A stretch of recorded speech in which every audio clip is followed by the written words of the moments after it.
Hello mga kalis, magluluto po tayo ng ginataang crabs na may veggie. Dahil kumukulo na siya, ilagay na natin yung squash. Ayan, hintayin lang ito natin na lumambot. At saka ilagay yung... Ayan, malambot na yung squash. Ilagay naman natin ito. At hintayin natin maluto. Ilagay ko na yung pangalawang gata. At saka itong ibang sangkap. Hintayin lang natin itong kumukulo. Ayan, kumukulo na. Ilagay natin yung ibang ricado.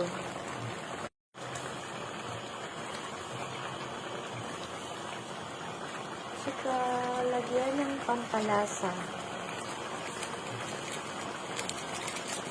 Malapit na itong maluto.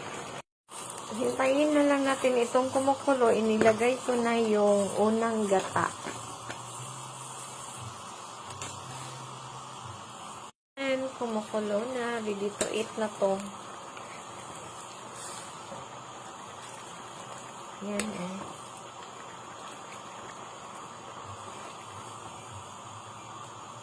Thank you for watching mga kalods. Bye-bye!